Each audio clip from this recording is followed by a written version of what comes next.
Hello friends, नमस्कार। Welcome back my channel target teacher job. मैं प्रियंका स्वागत करती हूँ आप सभी का आपके अपने चैनल टारगेट टीचर जॉब में। दोस्तों, अगर अभी तक आपने हमारे चैनल को सब्सक्राइब नहीं किया तो प्लीज़ सब्सक्राइब कर लीजिए और बेल आइकन बटन को प्रेस कर लीजिए, जिससे हमारे सभी वीडियो की नोटिफिकेशन आपको मिल सके। दोस्तों, आज हम बीएड द्वितीय वर्ष के प्रथम प्रश्न पत्र शिक्षण के सिद्धांत एवं विधियाँ पढ़ने जा रहे हैं और इसके अंतर्गत हम देखेंगे आपका लेक्चर नंबर 24। तो चलिए देखते हैं क्वेश्चन। अभिक्रमित शैली के प्रमुख प्रकार बताते हुए रेखीय अथवा बाह्य शैली अभिक्रमण की विवेचना कीजिए। यह आपका डीडी यूनिवर्सिटी 2019 में पूछा हुआ क्वेश्चन है ये। चलिए देखते हैं उत्तर।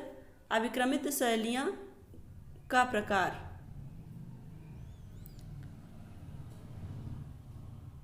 अभिक्रमित शैली का प्रकार है style of types of programming.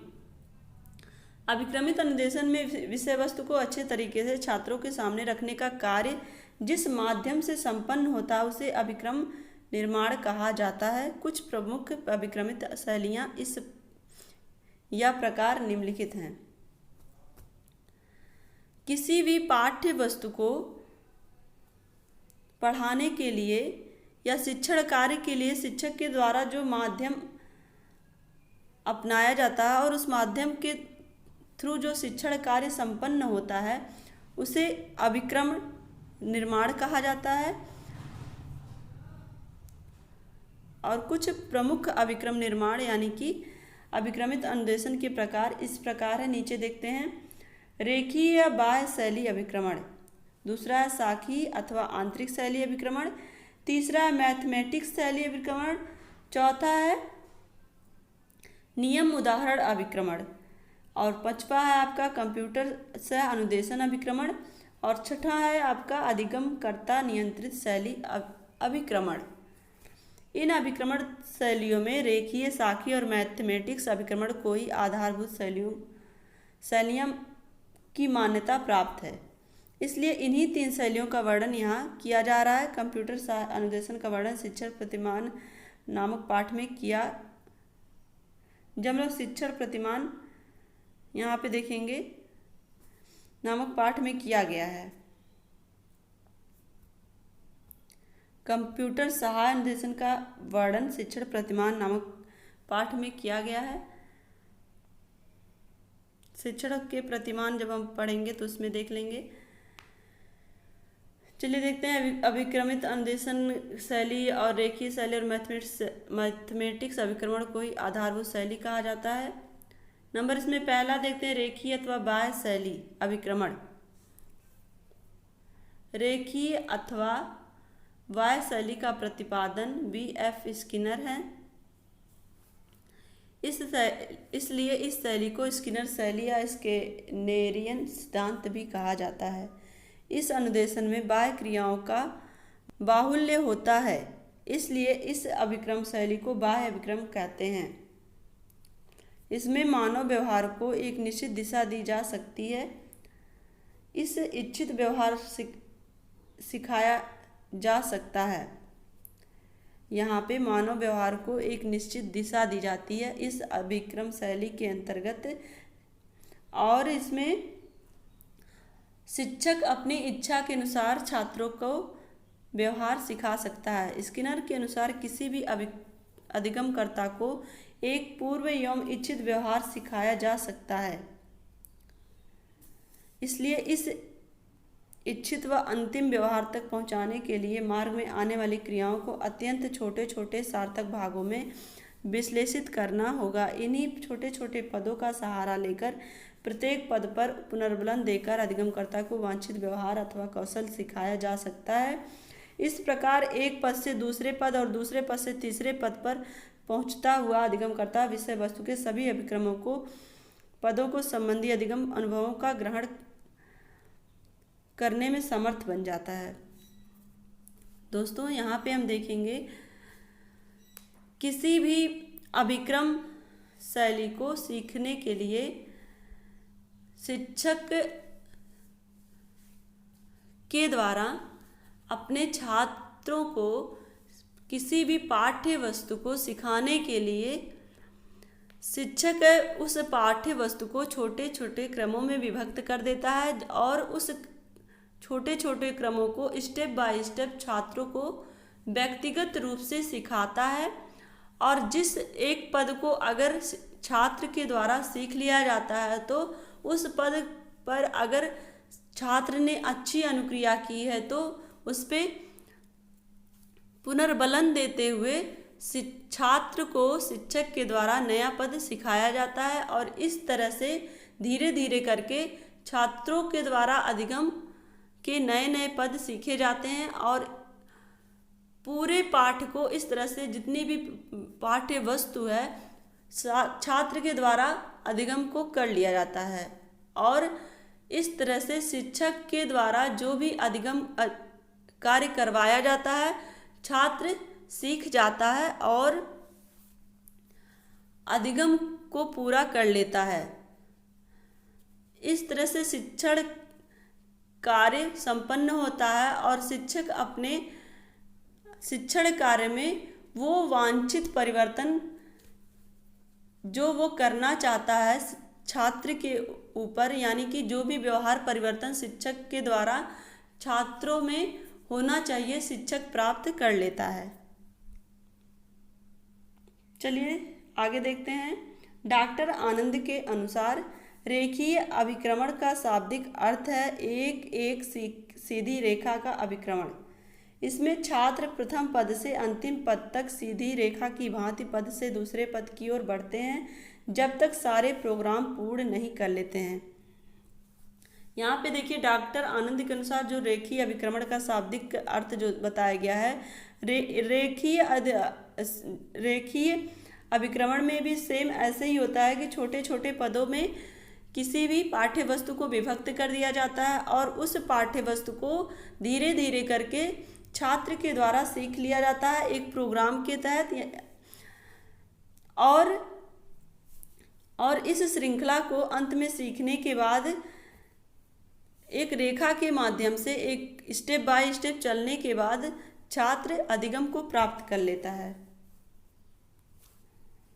जब श्रृंखला सिद्धांत को हम मानव अधिगम के संबंध में प्रयुक्त करते हैं तब रेखीय अभिक्रम का स्वरूप प्रकट होता है। यहाँ पे जब एक के बाद एक क्रम छात्र के द्वारा सीख लिया जाता है तो वो रेखीय अभिक्रम के रूप में प्रकट होता है। रेखीय अभिक्रम में छात्रों को विषय वस्तु का एक छोटा अंश एक पद फ्रेम के रूप में प्रस्तुत किया जाता है। इसके पश्चात छात्र को उस अंश या पद पर आधारित प्रश्न का उत्तर देने के लिए कहा जाता है। सही उत्तर मिलने पर उसे पुनर्बलन मिलता है, फिर यह अगले पद की ओर अग्रसर हो जाता है। एक पद के पश्चात एक प्रश्न उत्तर के पश्चात पुनर्बलन के पश्चात दूसरा पद। यह प्रक्रिया क्रमानुसार चलती रहती है। इस प्रकार क्रमानुसार छात्र या अधिगमकर्ता अंतिम व्यवहार तक पहुंच जाता है। यहाँ पर शिक्षक के द्वारा अपने शिक्षण कार्य में एक पद के बाद दूसरे पद को, दूसरे पद के बाद तीसरे पद को छात्र को सिखाया जाता है और उसमें छात्र यदि एक पद को सीख लेता है तो दूसरे पद को सीखने के लिए शिक्षक उन्हें पुनर्बलित करता है। जिस तरह से वो पहले पद को सीखा वो उसी तरह से दूसरे पद को भी सीख लेगा। इस तरह से पुनर्बलन यानी कि रीइंफोर्समेंट के थ्रू शिक्षक छात्र को प्रेरित करता है और वो धीरे धीरे करके छात्र को सारे अधिगम करा देता है पाठ्य वस्तु से संबंधित। और इस तरह से जो शिक्षक के द्वारा व्यवहार परिवर्तन छात्रों में चाहिए था वो शिक्षक को मिल जाता है। यहाँ पे देखिए वही डायग्राम बना हुआ है रेखीय अभिक्रम के पदों का, जिसमें प्रथम फ्रेम है, फिर प्रश्न है, फिर छात्र की अनुक्रिया है, फिर पुनर्बलन है। अगर छात्र ने पहला फ्रेम क्रॉस कर लिया, पहला क्रम क्रॉस कर लिया है तो उसको शिक्षक के द्वारा पुनर्बलन मिल रहा है और वो द्वितीय फ्रेम में पहुंच जा रहा है। इसी तरह से फिर प्रश्न होता है, फिर छात्र के द्वारा अनुक्रिया होती है, फिर पुनर्बलन होता है और वो तृतीय फ्रेम में पहुंच जाता है। इस तरह से एक फ्रेम से दूसरे फ्रेम में, दूसरे फ्रेम से तीसरे, तीसरे से चौथे और पांचवें।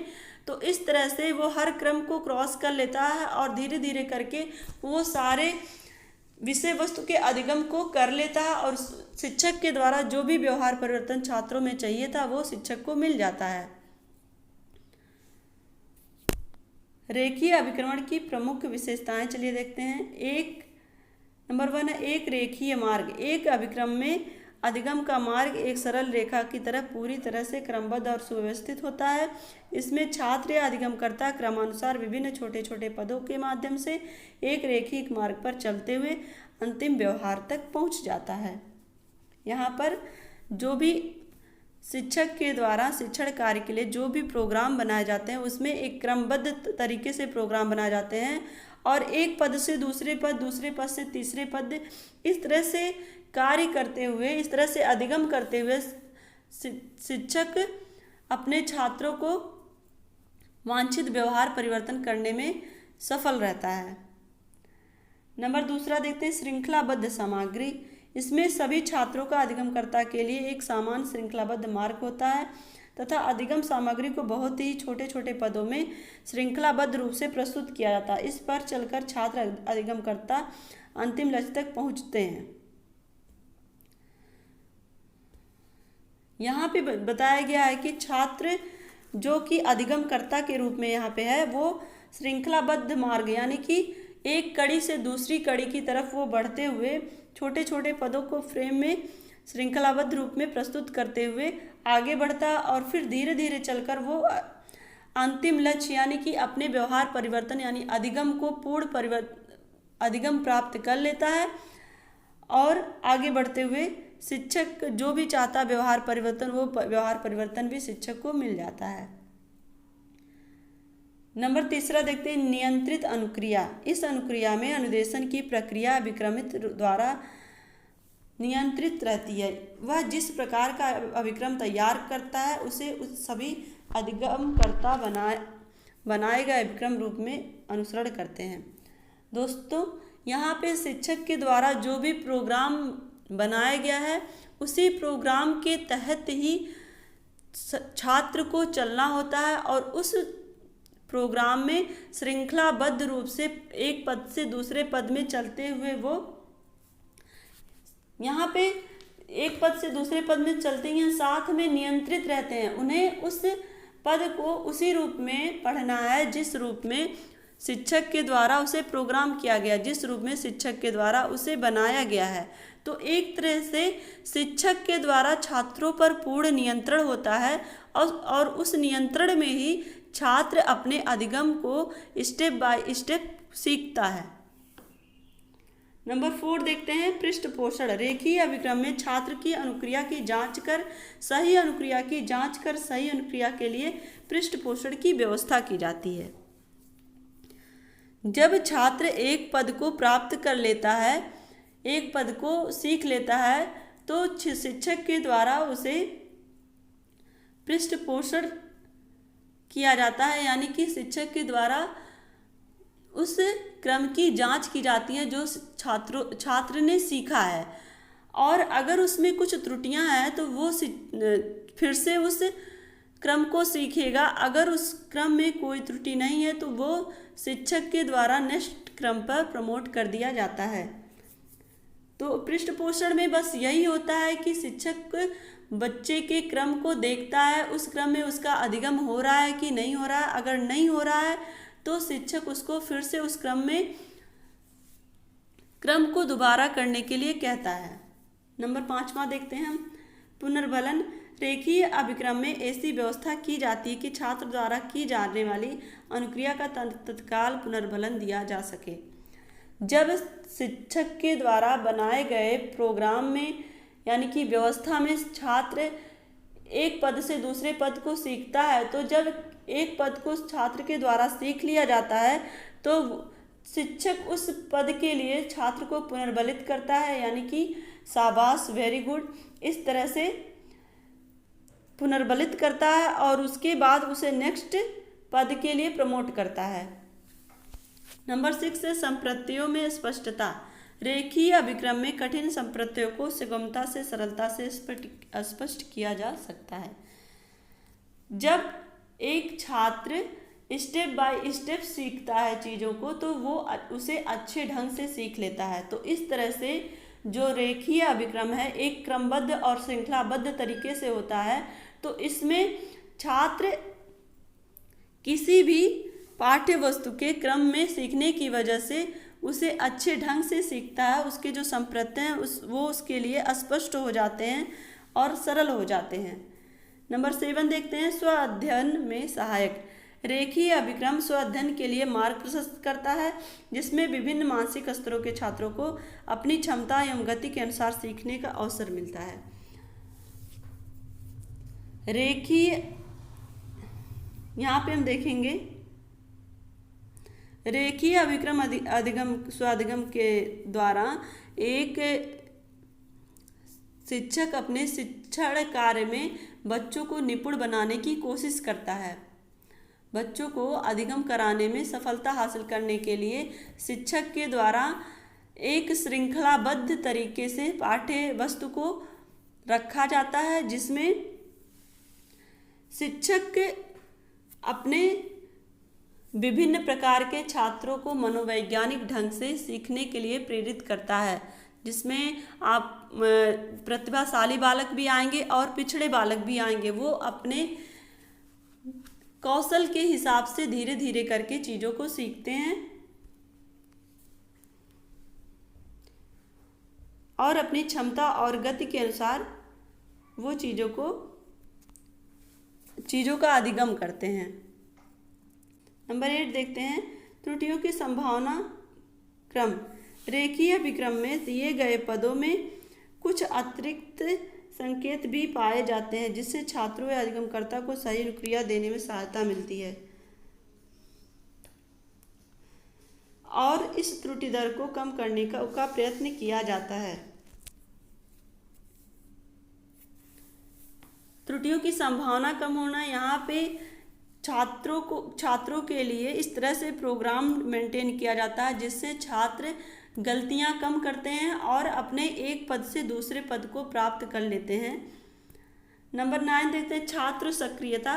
रेखीय अभिक्रम में छात्र अधिगम के समय अधिक सक्रिय, क्रियाशील और तत्पर हो जाते हैं। यहाँ पर जो शिक्षण कार्य होता है वो एक प्रोग्राम के तहत होता है, जिसकी वजह से छात्र सक्रिय रहते हैं, एक्टिव रहते हैं चीज़ों को सीखने और समझने के लिए। नंबर 10 है उद्बोधन। रेखीय अभिक्रम में प्रारंभ में अधिगम को सरल बनाने के लिए उद्बोधन का प्रयोग किया जाता है, जिन्हें बाद में धीरे धीरे बंद कर दिया जाता है। रेखीय अभिक्रम में यानी कि यहाँ पे हम देखेंगे इस अधिगम के तहत शिक्षक के द्वारा शिक्षण कार्य में को प्रोग्राम के तहत अधिगम कराया जाता है छात्रों को, और साथ ही कुछ इंस्ट्रक्शंस भी दिए जाते हैं जिससे छात्र गलतियां ना करें। और जब धीरे धीरे करके छात्र अधिगम करने लगता है तो वो धीरे धीरे करके शिक्षक के द्वारा इंस्ट्रक्शंस देने बंद कर दिए जाते हैं और वो खुद से सीखने के लिए सक्रिय हो जाते हैं। अब देखते हैं हम रेखीय अभिक्रमण की सीमाएं। रेखीय अभिक्रम की विशेषताओं के साथ साथ कुछ सीमाएं भी होती हैं। चलिए देखते हैं। नंबर 1 है, रेखीय अभिक्रम के विषय वस्तु बहुत ही छोटे अंशों में विभक्त की जाती हैं। यहाँ पे इसकी सीमा का पहला क्या है कि इसे छोटे छोटे अंशों में विभक्त किया जाता है, ये इसकी पहली सीमा है। नंबर 2 देखते हैं, रेखीय अभिक्रम में सभी छात्रों के लिए एक ही क्रम दिए होते हैं। छात्रों की व्यक्तिगत आवश्यकताओं को ध्यान में नहीं रखा जाता है। दोस्तों यहाँ पे देखिए रेखीय अभिक्रम में क्या कह रहे हैं कि सभी छात्रों के लिए एक ही क्रम दिए जाते हैं।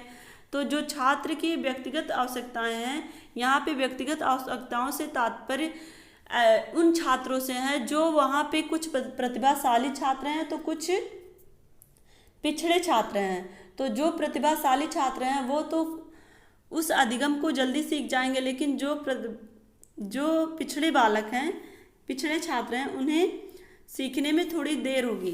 तो प्रतिभाशाली छात्रों के लिए थोड़ी कठिन व्यवस्था होनी चाहिए जिससे वो उस चीज़ों को और भी चिंतन और मनन करके सीखें। तो ये सारी कुछ कमियां इसमें हैं या इनकी एक सीमाएं हैं जिसमें रह करके ये कार्य होता है। नंबर तीसरा देखते हैं, यह तथ्यात्मक पाठ्यवस्तुओं के शिक्षण में कम उपयोगी है। यह व्याख्यात्मक पाठ्यवस्तुओं के लिए ही होता है। यहाँ पे तथ्यात्मक जो पाठ्यवस्तु है उसके लिए कम उपयोगी है, लेकिन व्याख्यात्मक जहाँ पे चीज़ें स्टेप बाय स्टेप सीखनी है, जहाँ पे चीज़ें लंबी सीखनी है वहाँ पे स्टेप बाय स्टेप सीखनी रहती हैं, तो इस तरह से जो व्याख्या जहाँ पे करनी रहती है वहाँ के लिए ये रेखीय अभिक्रमण अधिक उपयोगी है। इसमें अधिगम नियंत्रित परिस्थितियों में होता है। ये तो आप पहले ही देख चुके हैं कि शिक्षक के इंस्ट्रक्शंस में यानी कि नियंत्रण में ही ये अधिगम प्रक्रिया होती है। और नंबर 5वां, अनुक्रिया करने की आवश्यकता पर अधिक नियंत्रण होता है। अभिक्रम में शिक्षक जैसा चाहता है वैसी ही अनुक्रिया के लिए छात्र को बाध्य होना पड़ता है। इस प्रोग्राम में शिक्षक जो प्रोग्राम मेंटेन किया है उसी के तहत इस छात्र को सीखना होता है। नंबर 6 देखते हैं, रेखीय अभिक्रमण का निर्माण करना सरल नहीं है। कई बार प्रशिक्षण लेने के बाद भी अच्छा अभिक्रमण तैयार नहीं हो पाता है। रेखीय अभिक्रमण का निर्माण करना इतना आसान नहीं होता है। आगे देखते हैं, इसमें अधिगम की स्वाभाविकता स्वतंत्रता नष्ट हो जाती है। यहाँ पे जब एक प्रोग्राम के तहत छात्रों को सिखाया जाता है तो जो प्रतिभाशाली छात्र हैं वो निपुणता को प्राप्त नहीं कर पाते हैं, क्योंकि वो उससे ज़्यादा योग्य हैं। वहाँ पे सारे बच्चों को एक ही फ्रेम के तहत लर्निंग कराई जा रही है, तो जहाँ पे जो प्रतिभाशाली छात्र हैं वो ना ही उसमें चिंतन कर पाएंगे ना मनन कर पाएंगे, तो इस तरह से उनकी जो स्वतंत्रता है वो नष्ट हो जाती है। नंबर 8 देखते हैं, रेखीय अभिक्रम में सृजनात्मक तथा उच्च उद्देश्यों की प्राप्ति संभव नहीं है। रेखीय अभिक्रम में सृजनात्मक यानी कि जो बच्चे सृजनशील होते हैं और जिनके उच्च उद्देश्य हैं, प्रतिभाशाली बालकों के लिए ये चीज़ें संभव नहीं हो पाती हैं, क्योंकि ये एक ही क्रम पे सारे बच्चों को अधिगम सिखाती है। नंबर 9 देखते हैं, इस अभिक्रमण में प्रतिभाशाली छात्र कम रुचि लेते हैं। देखिए यहाँ पे वही बात कही जा रही है कि जो प्रतिभाशाली छात्र हैं उनकी रुचियों का इसमें ध्यान नहीं रखा गया है, क्योंकि प्रतिभाशाली छात्रों के लिए कठिन और रचनात्मक और सृजनात्मक चीज़ें होनी चाहिए, जो यहाँ पे कम देखने को मिलेंगी, क्योंकि ये सारे बच्चों को एक ही फ्रेम पे अधिगम कराया जा रहा है। नंबर 10 है, इसमें सुधारात्मक शिक्षण संभव नहीं है। यहाँ पे सुधारात्मक शिक्षण संभव नहीं होता है। तो दोस्तों, आज का ये वीडियो आपको कैसा लगा हमें कमेंट करके ज़रूर बताइएगा। अगर ये वीडियो आपको अच्छी लगी है तो प्लीज़ एक लाइक कर दीजिएगा, अपने दोस्तों के साथ शेयर कर दीजिएगा और हमारे चैनल को सब्सक्राइब भी कर लीजिएगा। अगर आप चैनल पर नए हैं तो चैनल को सब्सक्राइब करना ना भूलिए। हमसे जुड़ने के लिए थैंक यू सो मच। जय हिंद।